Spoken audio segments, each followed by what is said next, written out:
ਇਹ ਜੋ ਸ਼ਬਦ ਗੁਰੂ ਅੰਦਰ ਲਿਖ ਪਾਇਆ ਹੈ, ਗੁਰਮੁਖ ਪਿਆਰੇ ਨੇ,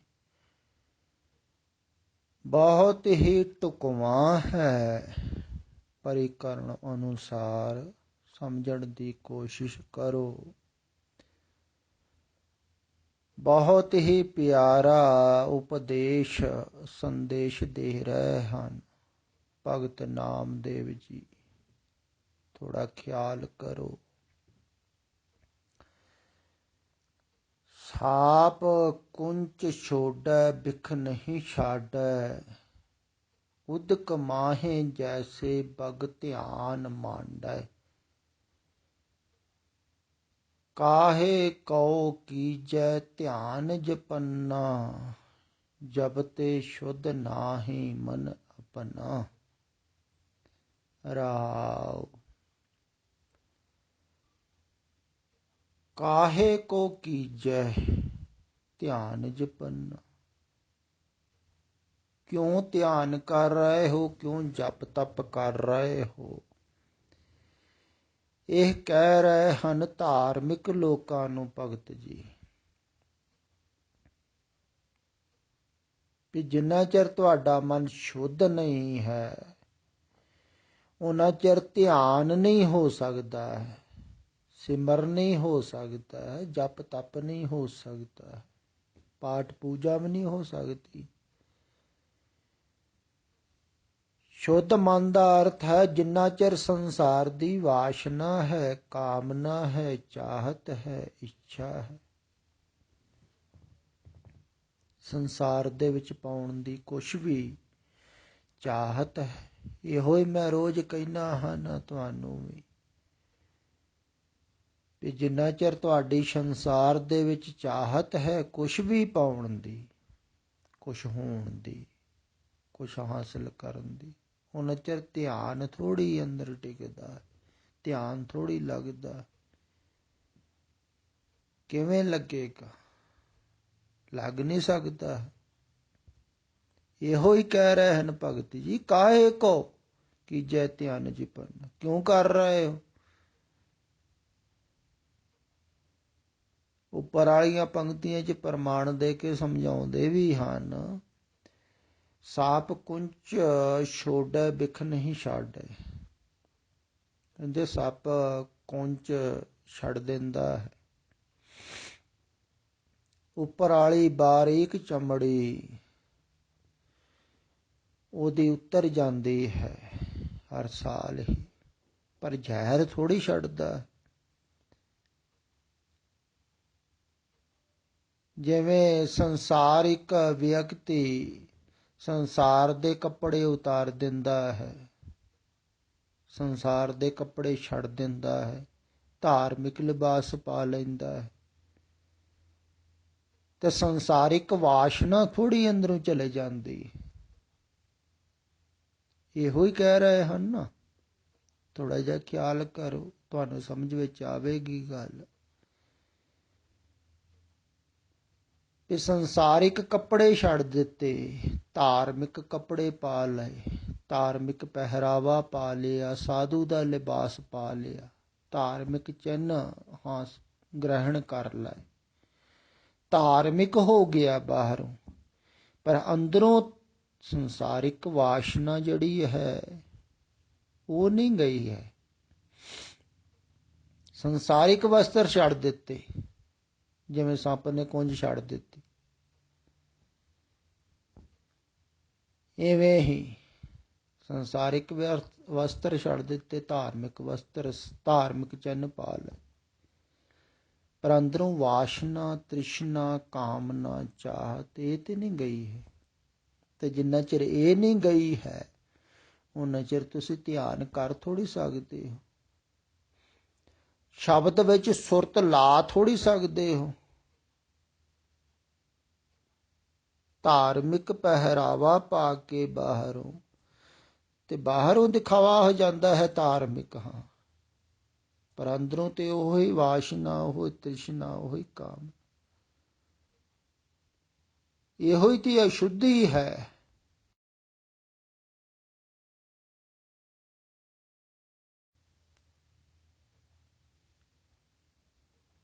ਜਿਵੇਂ ਆਹ ਥੱਲੇ ਇੱਕ ਵੀਡੀਓ ਰਿਕਾਰਡਿੰਗ ਸੁਰਿੰਦਰ ਸਿੰਘ ਨੇ ਪਾਈ ਹੋਈ ਹੈ,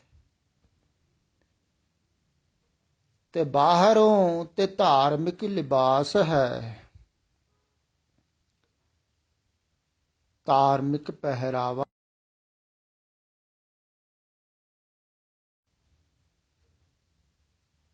ਪਰ ਅੰਦਰੋਂ ਤੇ ਉਹ ਹੀ ਈਰਖਾ ਦੀ ਅਗਨ ਹੈ। ਇਹੋ ਤੇ ਅਸ਼ੁੱਧੀ। ਧਾਰਮਿਕ ਲੋਕ ਵੀ ਈਰਖਾ ਕਰਦੇ ਹਨ ਤੇ ਦੂਸਰੇ ਨੇ ਮੇਰੇ ਗੁਰੂ ਦੇ ਪ੍ਰਤੀ ਕੁਛ ਕਹਿ ਦਿੱਤਾ,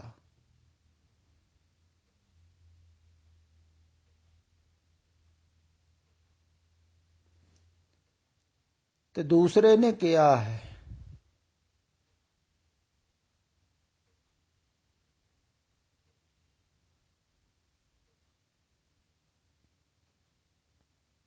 ਕਿ ਉਹਨੂੰ ਸਿੱਧ ਕਰਨਾ ਹੈ।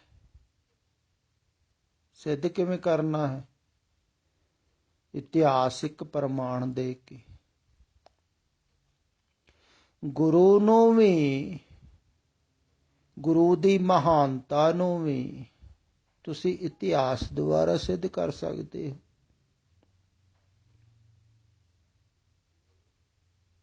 ਇਤਿਹਾਸ ਤੇ ਆਮ ਮਨੁੱਖਾਂ ਨੇ ਲਿਖਿਆ ਹੋਇਆ ਹੈ,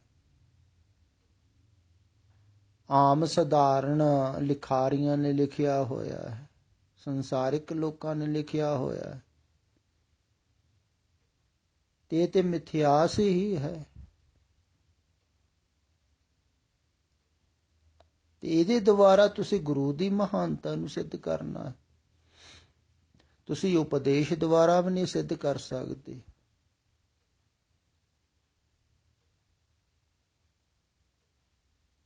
ਤੁਸੀਂ ਕਹਿ ਰਹੇ ਹੋ ਵੀ ਸਾਡੇ ਗੁਰੂ ਨੂੰ ਉਹਨਾਂ ਨੇ ਐਸਾ ਕਿਹਾ ਹੈ,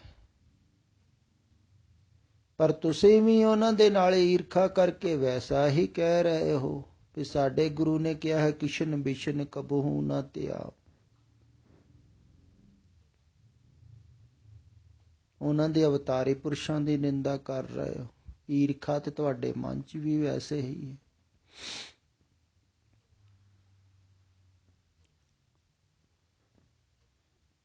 ਤੇ ਬਾਹਰੋਂ ਹੀ ਪ੍ਰਮਾਣ ਦੇ ਕੇ ਇਤਿਹਾਸ ਤੇ ਤੁਸੀਂ ਸਮਝਾਉਂਦੇ ਹੋ ਫਿਰ ਸਾਡੇ ਗੁਰੂ ਮਹਾਨ ਹਨ। ਬਾਹਰੋਂ ਕਿਵੇਂ ਜਾਣ ਸਕਦੇ ਹੋ? ਤੁਸੀਂ ਸਾਹਮਣੇ ਗੁਰੂ ਹੋਵੇ, ਖਿਆਲ ਵਿੱਚ ਰੱਖੋ, ਤਾਂ ਵੀ ਨਹੀਂ ਤੁਸੀਂ ਜਾਣ ਸਕਦੇ ਹੋ। ਨਹੀਂ ਜਾਣਿਆ ਹੈ ਕਈਆਂ ਨੇ। ਪ੍ਰਿਥੀ ਚੰਦ ਵਰਗੇ ਸਾਹਮਣੇ ਹੀ ਸਨ ਗੁਰੂ ਦੇ, ਤਾਂ ਨਹੀਂ ਗੁਰੂ ਦੀ ਮਹਾਨਤਾ ਨੂੰ ਜਾਣ ਸਕੇ। ਤੁਸੀਂ ਇੰਨੇ ਸਾਲ ਬਾਅਦ ਇਤਿਹਾਸ ਦੁਆਰਾ ਸਿੱਧ ਕਰਨ ਲੱਗੇ ਹੋ ਵੀ ਸਾਡੇ ਗੁਰੂ ਮਹਾਨ ਸਨ। ਨਹੀਂ, ਤੁਸੀਂ ਆਪਣੇ ਹੰਕਾਰ ਦੀ ਪੂਰਤੀ ਕਰ ਰਹੇ ਹੋ। ਤੁਸੀਂ ਕਹਿ ਰਹੇ ਹੋ ਸਾਡੇ ਮਹਾਨ ਗੁਰੂ ਸਨ ਕਿਉਂਕਿ ਅਸੀਂ ਮਹਾਨ ਸਿੱਖ ਹਾਂ। ਇਹੋ ਹੀ ਦਾਅਵਾ ਕਰ ਰਹੇ ਹਨ ਧਾਰਮਿਕ ਲੋਕ। ਆਪਣੇ ਅਵਤਾਰੀ ਪੁਰਸ਼ਾਂ ਨੂੰ ਮਹਾਨ ਦੱਸਦੇ ਹਨ, ਗੁਰੂਆਂ ਨੂੰ ਮਹਾਨ ਦੱਸਦੇ ਹਨ, ਕਿਉਂਕਿ ਉਹ ਮਹਾਨ ਹੋਣਗੇ ਤਾਂ ਹੀ ਤੁਸੀਂ ਮਹਾਨ ਸਿੱਖ ਹੋਵੋਗੇ। ਤੇ ਇਹ ਤੇ ਹੰਕਾਰ ਦੀ ਤ੍ਰਿਪਤੀ ਹੈ। ਇਹੋ ਹੀ ਤੇ ਅਸ਼ੁੱਧੀ ਹੈ।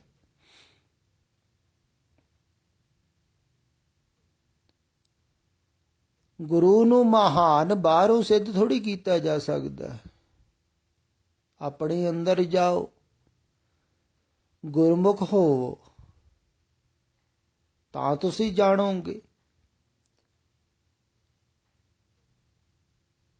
ਫਿਰ ਤੁਸੀਂ ਕਹੋਗੇ ਵੀ ਸਭ ਕੁਛ ਹੀ ਮਹਾਨ ਹੈ ਜੋ ਵੀ ਪ੍ਰਮਾਤਮਾ ਨੇ ਪੈਦਾ ਕੀਤਾ ਹੈ, ਕਿਉਂਕਿ ਪ੍ਰਮਾਤਮਾ ਦੁਬਾਰਾ ਹੋਇਆ ਹੈ। ਸਾਰਿਆਂ ਵਿੱਚ ਪ੍ਰਮਾਤਮਾ ਵਿਆਪਕ ਹੈ। ਸਭ ਮਹਾਨ ਹੈ ਕਿਉਂਕਿ ਪ੍ਰਮਾਤਮਾ ਚਲਾ ਰਿਹਾ ਹੈ। ਨਾਲੇ ਪੜ੍ਹਦੇ ਵੀ ਹਨ, ਅਵਲ ਅੱਲਹ ਨੂਰ ਪਾਇਆ ਕੁਦਰਤ ਕੇ ਸਭ ਬੰਦੇ। ਜੋ ਸਾਰੇ ਕੁਦਰਤ ਦੇ ਪ੍ਰਮਾਤਮਾ ਦੇ ਬੰਦੇ ਹਨ, ਉਹਦੇ ਤੋਂ ਹੀ ਚੱਲ ਰਹੇ ਹਨ। ਤੇ ਕੌਣ ਉੱਚਾ ਤੇ ਕੌਣ ਨੀਵਾਂ?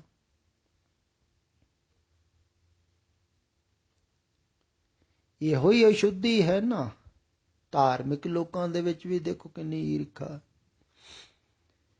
ਫਿਰ ਇਤਿਹਾਸ ਦੁਆਰਾ ਹੀ ਇਹ ਸਥਾਨ ਬਣਦੇ ਹਨ ਤੇ ਸਥਾਨਾਂ ਦੇ ਝਗੜੇ ਹੋ ਰਹੇ ਹਨ।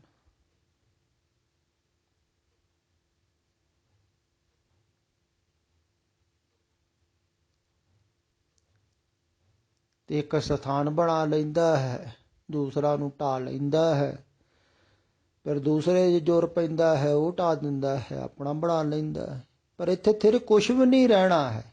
ਕੋਈ ਵੀ ਧਾਰਮਿਕ ਸਥਾਨ ਤੁਸੀਂ ਸਮਝ ਸਕਦੇ ਹੋ ਸਦਾ ਵਾਸਤੇ ਰਹਿ ਸਕਦਾ ਹੈ, ਕਿਉਂਕਿ ਧਰਤੀ ਹੀ ਚਲਾਏਮਾਨ ਹੈ। ਇੱਥੇ ਸਭ ਕੁਝ ਚੱਲ ਰਿਹਾ ਹੈ, ਸਭ ਕੁਝ ਨਾਸ਼ਵਾਨ ਹੈ। ਅੱਜ ਤੋਂ 5-7 ਹਜ਼ਾਰ ਸਾਲ ਪੁਰਾਣੀ ਕੋਈ ਤੁਸੀਂ ਇਮਾਰਤ ਨਾ ਦੇਖੋਗੇ, ਕੋਈ ਚੀਜ਼ ਨਹੀਂ ਬਚੀ ਹੈ, ਸਭ ਮਿਟ ਜਾਂਦਾ ਹੈ। ਤੇ ਅੱਜ ਤੋਂ 5-7-10 ਹਜ਼ਾਰ ਸਾਲ ਬਾਅਦ ਤੁਸੀਂ ਦੇਖੋਗੇ ਫਿਰ ਸਭ ਕੁਝ ਬਦਲ ਗਿਆ ਹੈ, ਸਭ ਕੁਝ ਮਿਟ ਗਿਆ ਹੈ। ਧਾਰਮਿਕ ਸਥਾਨ ਵੀ ਸਦਾ ਥੋੜ੍ਹੀ ਰਹਿਣੇ,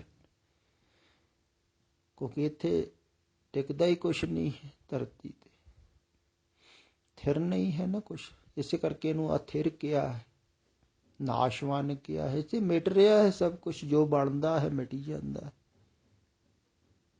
ਤੇ ਕਬਜ਼ਾ ਕਰਕੇ ਬੈਠ ਜਾਂਦੇ ਹਨ ਜ਼ਮੀਨ ਤੇ ਵੀ ਸਾਡੇ ਗੁਰੂਆਂ ਦਾ, ਸਾਡੇ ਪੈਗੰਬਰਾਂ ਦਾ ਸਥਾਨ, ਸਾਡੇ ਅਵਤਾਰੀ ਪੁਰਸ਼ਾਂ ਦਾ ਸਥਾਨ। ਇਹੋ ਹੀ ਤਾਂ ਮੋਹ ਹੈ, ਇਹੋ ਹੀ ਵਾਸ਼ਨਾ ਹੈ, ਇਹੋ ਹੀ ਅਸ਼ੁੱਧੀ ਹੈ। ਧਾਰਮਿਕ ਲੋਕਾਂ ਦੇ ਵਿੱਚ ਵੀ ਦੇਖੋ ਕੈਸੀ ਅਸ਼ੁੱਧੀ, ਕੈਸੀ ਵਾਸ਼ਨਾ, ਕੈਸੀ ਈਰਖਾ ਹੈ ਅੰਦਰ।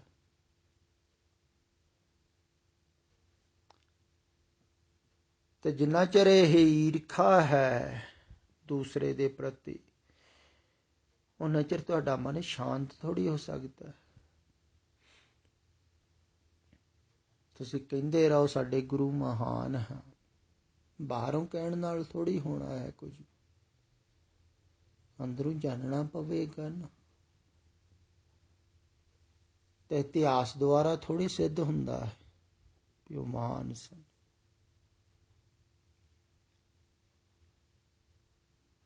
ਉਹਨਾਂ ਦੀ ਮਹਾਨਤਾ ਨੂੰ ਜਾਣਨ ਵਾਸਤੇ ਅੰਦਰ ਜਾਣਾ ਪਵੇਗਾ, ਖੋਜਣਾ ਪਵੇਗਾ।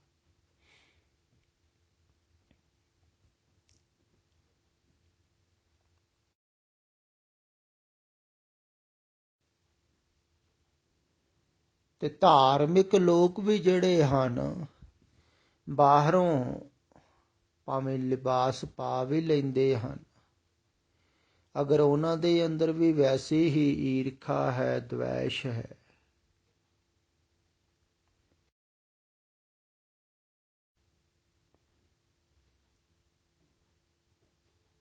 ਤੇ ਉਹ ਵੀ ਅਸ਼ੁੱਧ ਹੀ ਹਨ ਨਾ। ਤੇ ਸ਼ਾਂਤ ਕਿਵੇਂ ਹੋਣਗੇ, ਕਿਵੇਂ ਧਿਆਨ ਲੱਗੂਗਾ? ਧਿਆਨ ਤੇ ਦੂਸਰਿਆਂ ਪ੍ਰਤੀ ਹੈ, ਦੂਸਰਿਆਂ ਕਰਨੀ, ਵੀ ਦੂਸਰੇ ਸਾਡੇ ਗੁਰੂ ਨੂੰ ਮਾੜਾ ਕਹਿ ਰਹੇ।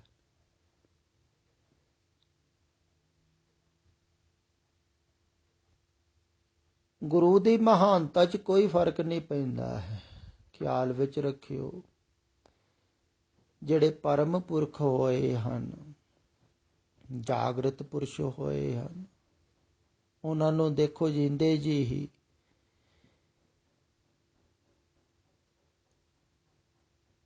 ਤਤੀਆਂ ਤਵੀਆਂ ਤੇ ਬਿਠਾ ਦਿੱਤਾ, ਸ਼ਹੀਦ ਕਰ ਦਿੱਤਾ, ਤਾਂ ਵੀ ਉਹਨਾਂ ਦੀ ਮਹਾਨਤਾ 'ਚ ਥੋੜ੍ਹੀ ਕੋਈ ਫਰਕ ਪਿਆ ਹੈ। ਸਾਰੇ ਵਿਰੋਧੀ ਸਨ, ਉਹ ਜ਼ਾਲਮ ਸਨ, ਈਰਖਾਲੂ ਸਨ, ਨਿੰਦਾ ਕਰਦੇ ਹੋਣ,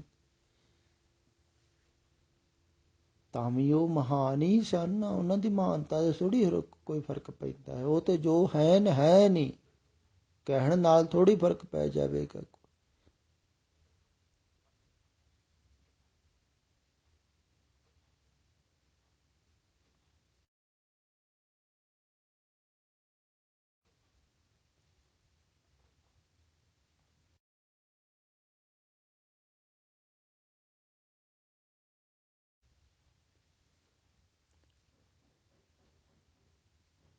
ਪਰ ਜਿਹੜੇ ਉਹਨਾਂ ਦੇ ਸ਼ਿਸ਼ ਹਨ ਨਾ, ਉਹ ਤਾਂ ਮਹਾਨ ਕਹਿੰਦੇ ਹਨ ਵੀ ਉਹ ਮਹਾਨ ਹੋਣਗੇ ਤਾਂ ਅਸੀਂ ਵੀ ਮਹਾਨ ਹੋਵਾਂਗੇ ਉਹਨਾਂ ਦੇ ਪਿੱਛੇ। ਇਸ ਕਰਕੇ ਹਰ ਇੱਕ ਧਾਰਮਿਕ ਵਿਅਕਤੀ ਆਪਣੇ ਆਪਣੇ ਗੁਰੂ ਦੀ, ਆਪਣੇ ਆਪਣੇ ਅਵਤਾਰੀ ਪੁਰਸ਼ ਦੀ, ਪੈਗੰਬਰ ਦੀ ਬਹੁਤ ਹੀ ਉਸਤਤ ਕਰਦਾ ਰਹਿੰਦਾ ਹੈ। ਉਹਦਾ ਮਤਲਬ ਇਹ ਨਹੀਂ ਹੈ ਵੀ ਉਹ ਮਹਾਨ ਸਨ, ਨਹੀਂ, ਉਹ ਮਹਾਨ ਸਨ ਇਸ ਕਰਕੇ ਅਸੀਂ ਮਹਾਨ ਹਾਂ। ਸਾਡਾ ਧਰਮ ਮਹਾਨ ਹੈ ਤੇ ਹੰਕਾਰ ਦੀ ਹੀ ਪੂਰਤੀ ਕਰਦਾ ਹੈ ਧਾਰਮਿਕ ਵਿਅਕਤੀ। ਤੇ ਜਿਹਦੇ ਅੰਦਰ ਇਹ ਈਰਖਾ ਹੈ ਧਾਰਮਿਕ ਵਿਅਕਤੀ ਤੇ ਵਾਸ਼ਨਾ ਹੈ, ਚਾਹਤ ਹੈ, ਉਹ ਸ਼ਾਂਤ ਥੋੜੀ ਹੋ ਸਕਦਾ, ਉਹਦਾ ਧਿਆਨ ਥੋੜੀ ਲੱਗ ਸਕਦਾ। ਉਦਕ ਮਾਹੇ ਜੈਸੇ ਬਗ ਧਿਆਨ ਮਾਂਡੇ, ਕਹਿੰਦੇ ਹਨ ਜਿਵੇਂ ਪਾਣੀ 'ਚ ਖੜਾ ਬਗਲਾ ਧਿਆਨਸਤ ਲੱਗਦਾ ਹੈ ਵੀ ਬੜਾ ਧਿਆਨ ਦੇ ਵਿੱਚ ਖੜਾ ਹੈ। ਦੇਖੋ ਦੂਰੋਂ ਦੇਖਣ ਨੂੰ ਇਉਂ ਲੱਗਦਾ ਹੈ, ਹਿਲਦਾ ਵੀ ਨਹੀਂ, ਇੱਕ ਲੱਤ ਤੇ ਖੜਾ ਹੈ ਟਿਕਟਿਕੀ ਲਾ ਕੇ, ਬਹੁਤ ਸਮਾਂ ਇੱਕ ਸ਼ਾਂਤ ਖੜਾ ਰਹਿੰਦਾ ਹੈ। ਪਰ ਧਿਆਨਸਤ ਬਾਹਰੋਂ ਲੱਗ ਰਿਹਾ ਹੈ, ਅੰਦਰੋਂ ਤੇ ਉਹ ਮੱਛੀ ਦੀ ਉਡੀਕ ਕਰਦਾ ਹੈ ਵੀ ਮੱਛੀ ਕੋਈ ਮੇਰੇ ਕੋਲ ਆਵੇ ਤੇ ਉਹਨੂੰ ਮੈਂ ਦਬੋਚ ਲਵਾਂ, ਫੜ ਲਵਾਂ। ਕਿਉਂਕਿ ਹਿਲਜੁਲ ਇਸ ਕਰਕੇ ਨਹੀਂ ਨਾ ਕਰਦਾ ਹੈ ਵੀ ਹਿਲਜੁਲ ਹੋਈ ਥੋੜੀ ਜਿਹੀ ਤੇ ਮੱਛੀ ਡਰ ਜਾਂਦੀ ਹੈ, ਫਿਰ ਭੱਜ ਜਾਂਦੀ ਹੈ।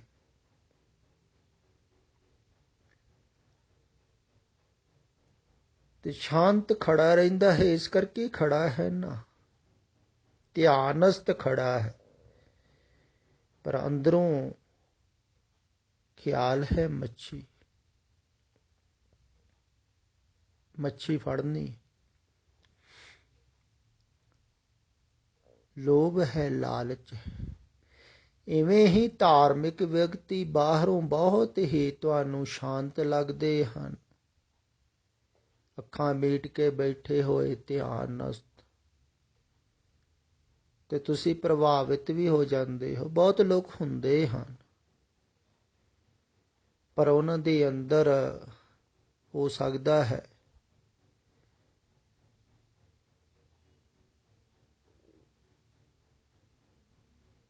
ਵੀ ਕਿਹੜੇ ਢੰਗ ਦੇ ਨਾਲ ਤੁਹਾਡੇ ਕੋਲੋਂ ਧਨ ਦੀ ਪ੍ਰਾਪਤੀ ਕੀਤੀ ਜਾ ਸਕੇ, ਆਪਣੇ ਨਾਲ ਜੋੜਿਆ ਜਾ ਸਕੇ, ਆਪਣੀਆਂ ਵਾਸ਼ਨਾਵਾਂ ਚਾਹਤਾਂ ਪੂਰੀਆਂ ਕੀਤੀਆਂ ਜਾ ਸਕਣ। ਕਿਉਂਕਿ ਉਹਨਾਂ ਨੇ ਵੀ ਆਸ਼ਰਮ ਚਲਾਉਣੇ ਹਨ, ਡੇਰੇ ਚਲਾਉਣੇ ਹਨ, ਤਾਂ ਉਹ ਵੀ ਚਾਹੁੰਦੇ ਹਨ ਨਾ ਕੁਛ ਤੁਸੀਂ ਦੇ ਕੇ ਹੀ ਜਾਓ। ਤੁਹਾਡੀ ਜੇਬ ਵੱਲ ਖਿਆਲ ਹੋਵੇ, ਬਾਹਰੋਂ ਤੁਸੀਂ ਅੱਖਾਂ ਮੀਟੀਆਂ ਦੇਖਦੇ ਹੋ ਤੇ ਅੰਦਰੋਂ ਉਹਨਾਂ ਦਾ ਖਿਆਲ ਹੋਵੇ ਵੀ ਇਹ ਜਿਹੜਾ ਸੱਜਣ ਹੈ ਕੁਛ ਨਾ ਕੁਛ ਦੇ ਕੇ ਹੀ ਜਾਵੇ।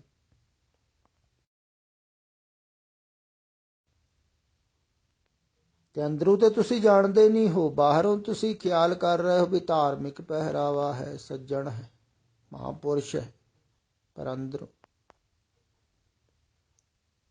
ਅੰਦਰੋਂ ਥੋੜੀ ਤੁਹਾਨੂੰ ਪਤਾ ਹੈ। ਜਿਵੇਂ ਮੈਂ ਕੱਲ ਇਹ ਕਹਿ ਰਿਹਾ ਸੀ, ਯੁਗ ਪੁਰਸ਼ ਸਵਾਮੀ ਪਰਮਾਨੰਦ ਗਿਰੀ ਜੀ ਮਹਾਰਾਜ, ਬੜਾ ਲੰਬਾ ਨਾਮ ਹੈ।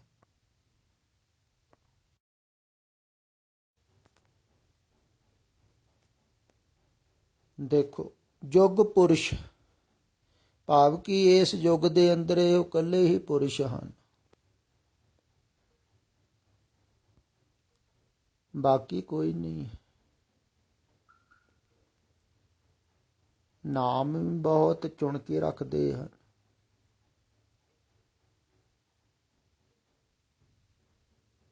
ਕਈ ਰੱਖ ਲੈਂਦੇ ਹਨ ਬ੍ਰਹਮ ਗਿਆਨੀ 108 ਸੰਤ ਫਲਾਨਾ, ਕਈ 1008 ਲਿਖਦੇ ਹਨ, ਕਈ ਸ਼੍ਰੀ 1008।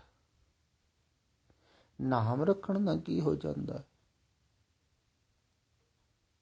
ਯੁੱਗ ਪੁਰਸ਼ ਕਹਿਣ ਦੇ ਨਾਲ ਤੁਸੀਂ ਯੁੱਗ ਪੁਰਸ਼ ਥੋੜ੍ਹੀ ਬਣ ਜਾਂਦੇ, ਪਰ ਪ੍ਰਭਾਵਿਤ ਹੋ ਜਾਂਦੇ ਹਨ ਲੋਕ ਵੀ ਇਹੋ ਹੀ ਹਨ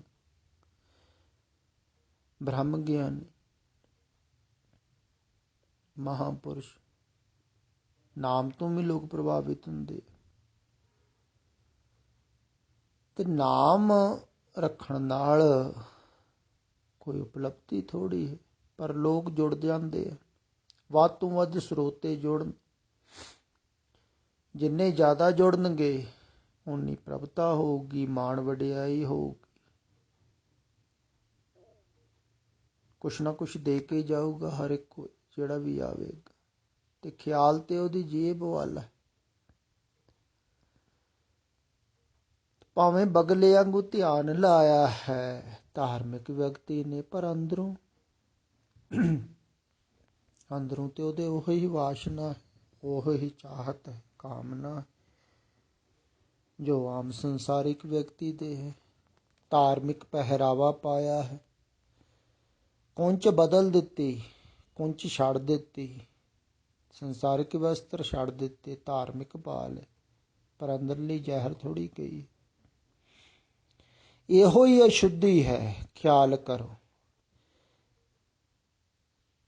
ਧਾਰਮਿਕ ਵਸਤਰ ਪਾਉਣ ਨਾਲ, ਧਾਰਮਿਕ ਕਕਾਰ ਪਾਉਣ ਨਾਲ, ਧਾਰਮਿਕ ਚਿੰਨ੍ਹ ਪਾ ਲੈਣਾ, ਜਨੇਊ ਹਾਸਲ ਕਰ ਲਿਆ। ਜਿਵੇਂ ਗੁਰੂ ਨਾਨਕ ਦੇਵ ਜੀ ਨੇ ਮਨਾ ਕਰ ਦਿੱਤਾ ਸੀ ਜਨੇਊ ਪਾਉਣ ਨੂੰ। ਕਹਿੰਦੇ ਹਨ ਵੀ ਬਾਹਰੋਂ ਜਨੇਊ ਪਾ ਕੇ ਧਾਰਮਿਕ ਹੋ ਜਾਣਾ, ਅੰਦਰਲੇ ਗੁਣ ਥੋੜ੍ਹੀ ਆ ਜਾਂਦੇ ਹਨ। ਚਾਹੀਦੇ ਹਨ ਅੰਦਰਲੇ ਗੁਣ, ਦਇਆ ਕਪਾ ਸੰਤੋਖ ਸੂਤ ਜਤ ਗੰਢੀ ਸਤਬਤ, ਇਹੋ ਜਨੇਊ ਜੀ ਕਾ ਹੈ ਤਾਂ ਪਾਂਡੇ ਕਾ। ਕਹਿੰਦੇ ਹਨ ਅੰਦਰਲਾ ਜਨੇਊ ਚਾਹੀਦਾ, ਬਾਹਰਲਾ ਥੋੜ੍ਹੀ। ਬਾਹਰਲਾ ਤੇ ਟੁੱਟ ਜਾਵੇਗਾ, ਖੁੱਸ ਜਾਵੇਗਾ, ਮਿਟ ਜਾਵੇਗਾ, ਪਰ ਬਾਹਰੋਂ ਧਾਰਮਿਕ ਹੋ ਗਏ, ਪਰ ਅੰਦਰੋਂ ਵਾਸ਼ਨਾ ਨਹੀਂ ਜਾ ਰਹੀ। ਖਿਆਲ ਵਿੱਚ ਰੱਖਿਓ, ਬੜਾ ਹੀ ਪਿਆਰਾ ਉਪਦੇਸ਼ ਹੈ। ਧਾਰਮਿਕ ਲੋਕਾਂ ਦੇ ਮੂੰਹ ਤੇ ਇੱਕ ਚਪੇੜ ਹੈ। ਅਗਰ ਖਿਆਲ ਵਿੱਚ ਰੱਖਣ ਤੇ ਉਹਨਾਂ ਨੂੰ ਸਮਝ ਵਿੱਚ ਆ ਸਕਦੀ ਹੈ ਗੱਲ ਵੀ ਅੰਦਰ ਅਗਰ ਸੰਸਾਰਿਕ ਵਾਸ਼ਨਾ ਹੈ, ਪ੍ਰਭਤਾ ਦੀ ਵਾਸ਼ਨਾ ਹੈ, ਵੀ ਬਹੁਤ ਲੋਕ ਮੈਨੂੰ ਸੁਣਨ, ਮੇਰੀ ਪ੍ਰਸ਼ੰਸਾ ਕਰਨ, ਇਹ ਵੀ ਤਾਂ ਵਾਸ਼ਨਾ ਹੀ ਹੈ ਨਾ।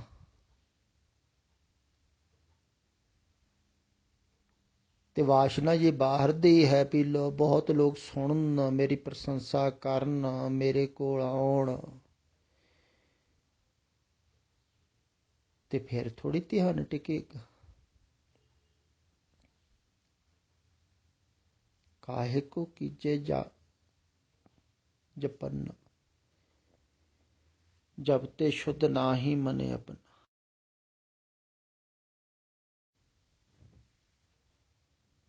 ਕਹਿੰਦੇ ਧਿਆਨ ਜਪੰਨਾ ਕਿਉਂ ਕਰ ਰਹੇ ਹੋ ਜਿਹਨੂੰ ਤੁਹਾਡਾ ਸ਼ੁੱਧ ਹੀ ਨਹੀਂ ਹੈ ਮਨ। ਖਿਆਲ ਵਿੱਚ ਰੱਖੋ, ਇੱਥੇ ਸ਼ੁੱਧੀ ਦਾ ਅਰਥ ਇਹ ਹੈ ਵੀ ਜਿੰਨਾ ਚਿਰ ਸੰਸਾਰ ਦੀ ਚਾਹਤ ਹੈ, ਤੁਹਾਡੀ ਸੰਸਾਰ ਦੀ ਵਾਸ਼ਨਾ ਹੈ, ਕੁਛ ਹੋਣ ਦੀ ਵਾਸ਼ਨਾ ਹੈ, ਕੁਛ ਪਾਉਣ ਦੀ ਵਾਸ਼ਨਾ ਹੈ, ਕੁਛ ਜਿਣਾਉਣ ਦੀ ਵਾਸ਼ਨਾ, ਭਾਵੇਂ ਗਿਆਨ ਦੀ ਹੀ ਵਾਸ਼ਨਾ ਹੈ ਵੀ ਮੈਂ ਬਹੁਤ ਵੱਡਾ ਗਿਆਨੀ ਹਾਂ, ਇਸ ਯੁੱਗ ਦੇ ਵਿੱਚ ਮੇਰੇ ਵਰਗਾ ਕੋਈ ਗਿਆਨੀ ਨਹੀਂ ਹੈ, ਮੈਂ ਯੁੱਗ ਪੁਰਸ਼ ਹਾਂ, ਇਸ ਯੁੱਗ ਦੇ ਵਿੱਚ ਮੈਂ ਹੀ ਹਾਂ ਗਿਆਤ, ਹੋਰ ਕੋਈ ਵੀ ਨਹੀਂ। ਤੇ ਇਹ ਵੀ ਤਾਂ ਵਾਸ਼ਨਾ ਹੀ ਹੈ, ਇਹ ਵੀ ਅਸ਼ੁੱਧੀ ਹੈ।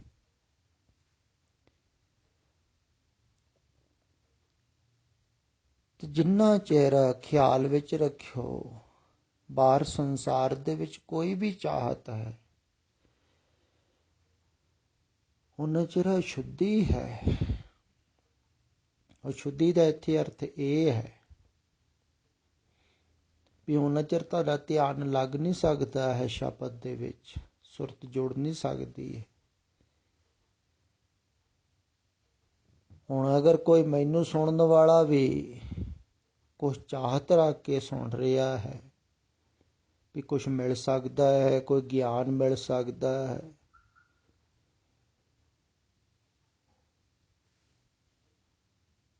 ਤੇ ਕੋਈ ਨਾ ਕੋਈ ਵਾਸ਼ਨਾ ਹੈ ਉਹਦੇ ਅੰਦਰ, ਫਿਰ ਵੀ ਉਹਦਾ ਧਿਆਨ ਥੋੜ੍ਹੀ ਲੱਗੇਗਾ।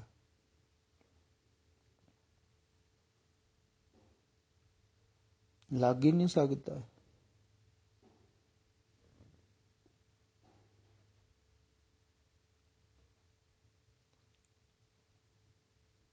ਜਿੰਨਾ ਚਿਰ ਬਾਹਰ ਹੈ ਧਿਆਨ,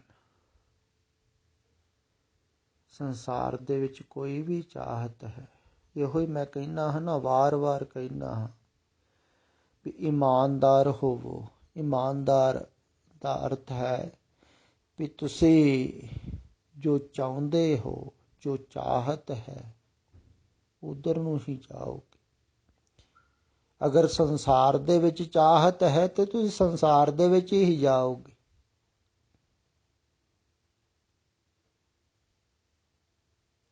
ਫਿਰ ਤੁਸੀਂ ਸੁਣ ਵੀ ਰਹੇ ਹੋ ਭਾਵੇਂ, ਤਾਂ ਵੀ ਸੁਣਿਆ ਹੋਇਆ ਥੋੜੀ ਹੋਵੇਗਾ,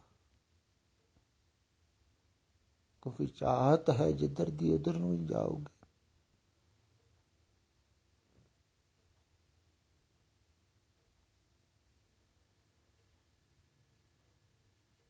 ਅਗਲੀਆਂ ਪੰਕਤੀਆਂ ਦੇ ਵਿੱਚ ਹੋਰ ਵੀ ਇੱਕ ਪਿਆਰਾ ਪ੍ਰਮਾਣ ਹੈ। ਸਿੰਘਚ ਭੋਜਨ ਜੋ ਨਰ ਜਾਣੇ, ਐਸੇ ਹੀ ਠਗ ਦਿਓ ਬਖਾਨੇ। ਜਿਵੇਂ ਕਹਿੰਦੇ ਸ਼ੇਰ ਕਿਸੇ ਨੂੰ ਮਾਰ ਕੇ ਭੋਜਨ ਕਰਦਾ ਹੈ, ਤ੍ਰਿਪਤ ਹੁੰਦਾ ਹੈ, ਉਹਦਾ ਭੋਜਨ ਹੀ ਕਿਸੇ ਦੀ ਜ਼ਿੰਦਗੀ ਹੈ।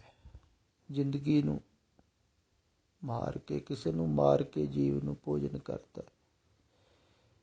ਇਵੇਂ ਹੀ ਕਿਸੇ ਮਨੁੱਖ ਦੇ ਅੰਦਰ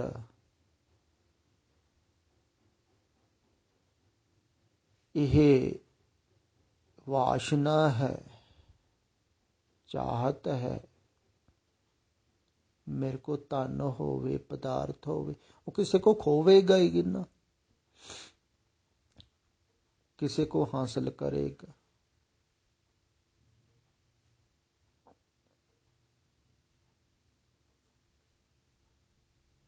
अपने भोजन वास्ते किसी को रिश्वत लेंदा है। जिद्दां ही धार्मिक व्यक्ति है, वो कहता है पाठ कराओ तेरियां मनोकामना पूरियां होणगियां, हवन कराओ तुहाडियां मनोकामना पूरियां होणगियां। वो की कर रहा है? वो भी इहो ही काम कर रहा है। ਉਹਨਾਂ ਨੂੰ ਬਲੀ ਦਾ ਬੱਕਰਾ ਬਣਾ ਰਿਹਾ ਹੈ ਆਪਣੇ ਵਾਸਤੇ, ਆਪਣੇ ਭੋਜਨ ਵਾਸਤੇ। ਆਪਣੇ ਭੋਜਨ ਵਾਸਤੇ ਬਣਾ ਰਹੇ ਨੇ, ਆਪਣੀਆਂ ਸੁੱਖ ਸੁਵਿਧਾਵਾਂ ਵਾਸਤੇ। ਸਾਧੂ ਮਹਾਤਮਾ ਬਹੁਤ ਘਾੜਤਾਂ ਘੜਦੇ ਰਹਿੰਦੇ ਹਨ, ਸੋਚਦੇ ਰਹਿੰਦੇ ਹਨ ਕਿਵੇਂ ਲੋਕਾਂ ਨੂੰ ਪਿੱਛੇ ਲਾਉਣਾ ਹੈ, ਕਿਹੜੇ ਢੰਗ ਨਾਲ ਲਾਉਣਾ ਹੈ।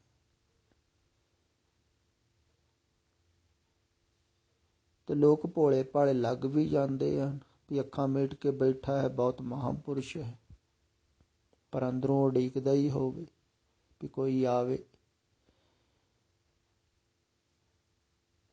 ਮੁਰਗੀ ਜਾਲ ਦੇ ਵਿੱਚ ਫਸੇ, ਮੈਂ ਉਹਨੂੰ ਦਬੋਚਾ ਬਗਲੇ ਵਾਂਗ।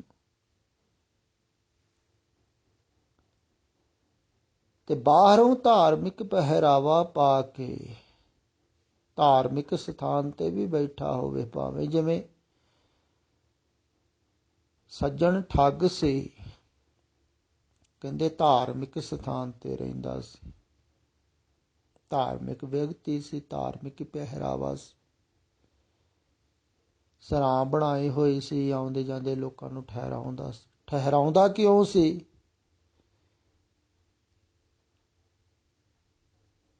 ਵੀ ਵੱਧ ਤੋਂ ਵੱਧ ਉਹਨਾਂ ਦਾ ਸ਼ੋਸ਼ਣ ਕੀਤਾ ਜਾ ਸਕੇ, ਉਹਨਾਂ ਕੋਲ ਧਨ ਦੌਲਤ ਹਾਸਿਲ ਕੀਤੀ ਜਾ ਸਕੇ। ਇਸੇ ਕਰਕੇ ਠਹਿਰਾਉਂਦਾ ਸੀ ਨਾ। ਅਜੋਕੇ ਸਮੇਂ 'ਚ ਵੀ ਐਸੀਆਂ ਬਹੁਤ ਧਰਮਸ਼ਾਲਾ ਹਨ, ਬਹੁਤ ਸਰਾਵਾਂ ਹਨ, ਬਹੁਤ ਡੇਰੇ ਹਨ, ਜਿਹੜੇ ਦੇਖਦੇ ਰਹਿੰਦੇ ਹਨ ਵੀ ਕੋਈ ਨਾ ਕੋਈ ਆਵੇ।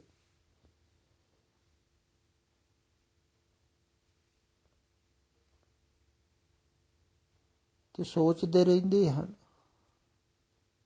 ਵੀ ਕੋਈ ਨਾ ਕੋਈ ਆਵੇਗਾ।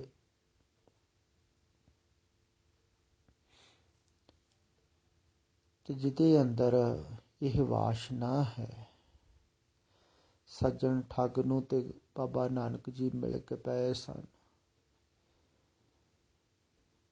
ਤੁਹਾਨੂੰ ਸਮਝਾਇਆ ਸੀ ਵੀ ਜੋ ਤੂੰ ਕਰ ਰਿਹਾ ਹੈ, ਇਹਦੇ ਨਾਲ ਤੇਰੀਆਂ ਮਹਿਲ ਮਾੜੀਆਂ ਤੇ ਬਣ ਜਾਣਗੀਆਂ, ਧਰਮਸ਼ਾਲਾ ਹੋਰ ਬੜੀ ਹੋ ਜਾਵੇਗੀ, ਤੇਰਾ ਨਾਮ ਵੀ ਹੋ ਜਾਵੇਗਾ ਵੀ ਤੂੰ ਮਹਾਨ ਵਿਅਕਤੀ ਹੈ। ਐਡੀ ਵੱਡੀ ਧਰਮਸ਼ਾਲਾ, ਇਹਨਾਂ ਨੂੰ ਲੰਗਰ ਛਕਾ ਰਿਹਾ ਹਾਂ, ਇੰਨੀ ਦੁਨੀਆ ਆ ਰਹੀ, ਤੇਰੀ ਪ੍ਰਗਟਤਾ ਵੀ ਹੋ ਜਾਵੇਗੀ, ਪਰ ਤੂੰ ਨਰਕਾਂ 'ਚ ਪਵੇਂਗਾ, ਕਿਉਂਕਿ ਇਹਦੇ ਨਾਲ ਸ਼ਾਂਤੀ ਨਹੀਂ ਮਿਲਣੀ, ਤ੍ਰਿਪਤੀ ਨਹੀਂ ਮਿਲਣੀ। ਹੋ ਸਕਦਾ ਉਹ ਵੀ ਧਿਆਨ ਦੇ ਵਿੱਚ ਬੈਠਦਾ ਹੋਊਗਾ, ਉਹ ਬੈਠਦੇ ਹੀ ਹਨ ਧਾਰਮਿਕ ਲੋਕ, ਜਪ ਤਪ ਕਰਦੇ ਹਨ, ਪਰ ਧਿਆਨ ਲੱਗਦਾ ਥੋੜ੍ਹੀ। ਕਾਹੇ ਕੋ ਕੀਜੇ ਧਿਆਨ ਜਪਨਾ, ਜਪਤੇ ਸ਼ੁੱਧ ਨਾਹੀ ਮਨ ਆਪਣਾ। ਜਿੰਨਾ ਚਿਰ ਤੁਹਾਡਾ ਮਨ ਸ਼ੁੱਧ ਨਹੀਂ ਹੈ, ਭਾਵ ਕਿ ਜਿੰਨਾ ਚਿਰ ਤੁਹਾਡਾ ਅੰਦਰ ਕੋਈ ਵੀ ਚਾਹਤ ਹੈ, ਉਨਾ ਚਿਰ ਤੁਹਾਡਾ ਮਨ ਸ਼ੁੱਧ ਨਹੀਂ ਹੈ। ਇਹੋ ਹੀ ਮੈਂ ਵਾਰ-ਵਾਰ ਕਹਿਣਾ ਵੀ ਅਗਰ ਕੋਈ ਵੀ ਚਾਹਤ ਹੈ ਨਾ ਤੁਹਾਡੇ ਅੰਦਰ, ਤੇ ਤੁਸੀਂ ਇਸ ਪਰਮਾਰਥ ਦੇ ਮਾਰਗ ਤੇ ਚੱਲ ਨਹੀਂ ਸਕਦੇ।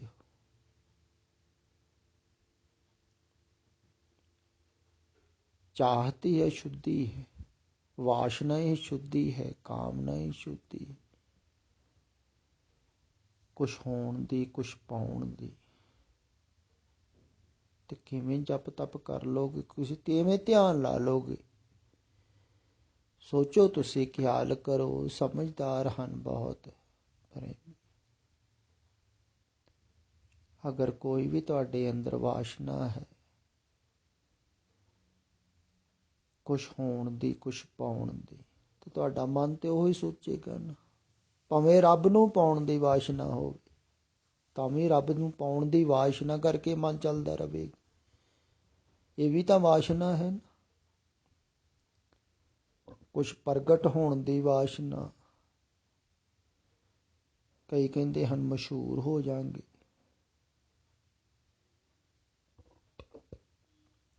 ਕੋਈ ਨਾ ਕੋਈ ਵਾਸ਼ਨਾ, ਜੇ ਰੰਚਕ ਮਾਤਰ ਵੀ ਵਾਸ਼ਨਾ ਹੈ ਤੁਹਾਡੇ ਅੰਦਰ, ਉਹੀ ਅਸ਼ੁੱਧੀ ਹੈ।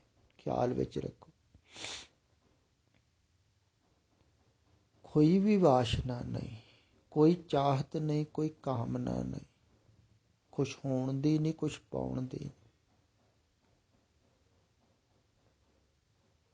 ਫਿਰ ਹੈ ਮਨ ਸ਼ੁੱਧ, ਫਿਰ ਤੁਹਾਡਾ ਧਿਆਨ ਲੱਗੇਗਾ, ਫਿਰ ਤੁਸੀਂ ਧਿਆਨ ਕਰ ਸਕਦੇ ਹੋ। ਧਿਆਨ ਦੇ ਵਿੱਚ ਟਿਕੇਗਾ ਵੀ ਮਨ, ਕੋਈ ਵਾਸ਼ਨਾ ਨਹੀਂ, ਕੁਛ ਹੋਣ ਦੀ ਨਹੀਂ, ਕੁਛ ਪਾਉਣ ਦੀ ਨਹੀਂ, ਕੁਛ ਚਾਹਤ ਨਹੀਂ। ਇਹੋ ਹੀ ਆਪਾਂ ਕੱਲ ਪਰਸੋਂ ਜੋ ਵਿਚਾਰ ਕਰ ਰਹੇ ਸੀ, ਸੰਤੁਸ਼ਟੀ, ਸੰਤੋਖ।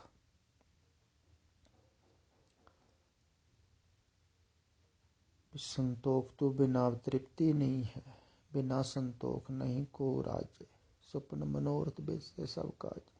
ਸੰਤੁਸ਼ਟੀ, ਸੰਤੁਸ਼ਟੀ ਦਾ ਭਾਵ ਇਹੋ ਹੀ ਹੈ ਵੀ ਕੋਈ ਵੀ ਚਾਹਤ ਨਹੀਂ, ਕੋਈ ਵਾਸ਼ਨਾ ਨਹੀਂ, ਕੋਈ ਤ੍ਰਿਸ਼ਨਾ ਨਹੀਂ, ਸ਼ੁੱਧ ਹੋ ਗਿਆ ਨਾ ਮਨ, ਤੇ ਲੱਗੇਗਾ ਨਾ ਧਿਆਨ ਦੇ ਵਿੱਚ। ਖਿਆਲ ਕਰੋ ਤੁਸੀਂ, ਕੋਈ ਵਾਸ਼ਨਾ ਨਹੀਂ ਹੋਵੇਗੀ, ਕੋਈ ਚਾਹਤ ਨਹੀਂ ਹੋਵੇਗੀ ਸੰਸਾਰ ਦੇ ਵਿੱਚ, ਤਾਂ ਹੀ ਧਿਆਨ ਲੱਗੇਗਾ। ਕੁਛ ਹੋਣ ਦੀ ਨਹੀਂ, ਕੋਈ ਪਾਉਣ ਦੀ ਨਹੀਂ।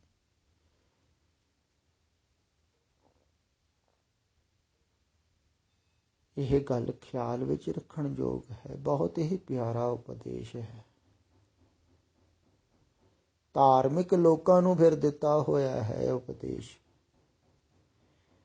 ਵੀ ਕਾਹੇ ਕੋ ਤੁਸੀਂ ਕਿਉਂ ਲੱਗੇ ਹੋ? ਧਿਆਨ ਜਪਨ, ਧਿਆਨ ਕਰਨ, ਜਪ ਤਪ ਕਰਨ। ਸ਼ੁੱਧ ਨਾ ਹੀ ਮਨ ਆਪਣਾ। ਜਿੰਨਾ ਚਿਰ ਤੁਹਾਡਾ ਮਨ ਸ਼ੁੱਧ ਨਹੀਂ ਹੈ ਉਹਨਾਂ ਚਿਰ ਧਿਆਨ ਕਰ ਥੋੜੀ ਸਕਦੇ। ਬਾਹਰੋਂ ਧਾਰਮਿਕ ਪਹਿਰਾਵਾ ਪਾ ਕੇ ਥੋੜੀ, ਧਾਰਮਿਕ ਸਥਾਨਾਂ ਤੇ ਬੈਠ ਕੇ ਵੀ ਨਹੀਂ ਧਿਆਨ ਲੱਗਦਾ। ਮਾਲਾ ਹੱਥ 'ਚ ਫੜ ਲਓ ਤਾਂ ਵੀ ਧਿਆਨ ਨਹੀਂ ਲੱਗਦਾ। ਜਿੰਨੇ ਮਰਜ਼ੀ ਬਾਹਰੋਂ ਪਖੰਡ ਕਰ ਲਓ, ਧਿਆਨ ਨਹੀਂ ਲੱਗਦਾ। ਅੰਦਰੋਂ ਸ਼ੁੱਧੀ ਹੋਣੀ ਚਾਹੀਦੀ। ਅੰਦਰੋਂ ਵਾਸ਼ਨਾ ਕੋਈ ਨਹੀਂ ਹੋਣੀ ਚਾਹੀਦੀ। ਸ਼ੁੱਧੀ ਦਾ ਭਾਵ ਅੰਦਰੋਂ ਤ੍ਰਿਪਤੀ ਹੋਣੀ ਚਾਹੀਦੀ ਹੈ, ਸੰਤੁਸ਼ਟੀ ਹੋਣੀ ਚਾਹੀਦੀ ਹੈ, ਸਬਰ ਹੋਣਾ ਚਾਹੀਦਾ। ਜੋ ਪਰਮਾਤਮਾ ਨੇ ਦਿੱਤਾ ਹੈ ਬਹੁਤ ਕੁਛ। ਇਹੋ ਹੀ ਕਿਹਾ ਹੈ ਨਾ, ਰਜਾ ਦੇ ਵਿੱਚ ਰਾਜੀ ਰਹਿਣਾ। ਜੋ ਉਹਦਾ ਹੁਕਮ ਹੈ, ਜਿਵੇਂ ਉਹਦੀ ਰਜਾ ਹੈ ਤਿਵੇਂ ਅਸੀਂ ਰਾਜੀ ਹਾਂ। ਸਾਨੂੰ ਕੁਛ ਨਹੀਂ ਚਾਹੀਦਾ। ਜੇ ਚਾਹੀਦਾ ਹੀ ਕੁਛ ਨਹੀਂ ਹੈ ਤੇ ਮਨ ਸ਼ਾਂਤ ਹੋਵੇਗਾ ਹੀ ਨਾ। ਖਿਆਲ ਕਰੋ ਤੁਸੀਂ ਥੋੜ੍ਹਾ ਜਿਹਾ, ਤੁਸੀਂ ਆਪਣੇ ਕੋਲੋਂ ਵੀ ਥੋੜ੍ਹਾ ਜਿਹਾ ਧਿਆਨ ਕਰੋ, ਇਸ ਗੱਲ 'ਤੇ ਤਵੱਜੋ ਦਿਓ ਵੀ ਅਗਰ ਕੁਛ ਨਾ ਚਾਹੀਦਾ ਹੈ ਤੁਹਾਨੂੰ, ਹੁਣ ਤੁਸੀਂ ਬਿਲਕੁਲ ਸੰਤੁਸ਼ਟ ਹੋ, ਪੂਰਨ ਤ੍ਰਿਪਤ ਹੋ ਵੀ ਕੁਛ ਨਹੀਂ ਚਾਹੀਦਾ ਹੈ, ਆਉਣ ਵਾਲੇ ਸਮੇਂ 'ਚ ਵੀ ਕੁਛ ਨਹੀਂ ਚਾਹੀਦਾ ਹੈ, ਬੀਤਾ ਹੋਇਆ ਤਾਂ ਲੰਘ ਹੀ ਗਿਆ, ਬਸ ਤੁਸੀਂ ਆ ਗਏ ਨਾ ਵਰਤਮਾਨ ਦੇ ਵਿੱਚ। ਤੁਸੀਂ ਆਪਣੇ ਆਪ ਹੀ ਸਾਸਵਤ ਦੇ ਵਿੱਚ ਠਹਿਰੋਗੇ, ਆਪਣੇ ਆਪ ਹੀ ਸ਼ਾਂਤ ਹੋ ਜਾਓਗੇ। ਦੇਖੋ ਕਿੰਨਾ ਸੁਖਾਲਾ ਹੈ, ਸਹਿਜ ਹੈ। ਇਸ ਢੰਗ ਨਾਲ ਕੋਈ ਸਮਝਾਉਂਦਾ ਤੁਹਾਨੂੰ?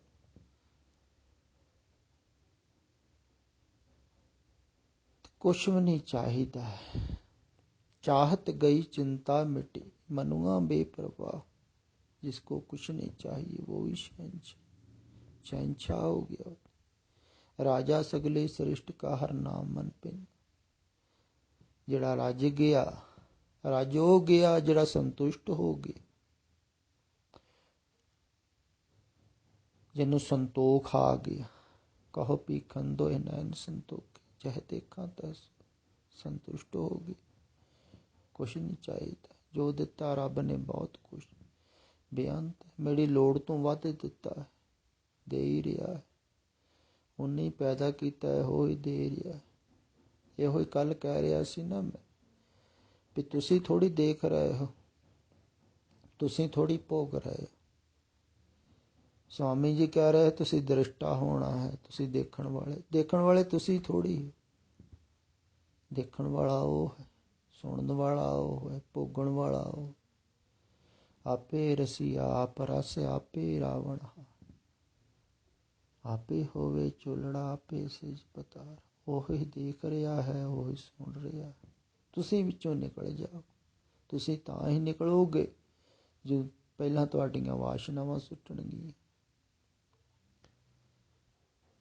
ਚਾਹਤਾਂ ਛੁੱਟਣਗੀਆਂ, ਕਾਮਨਾਵਾਂ ਛੁੱਟਣਗੀਆਂ।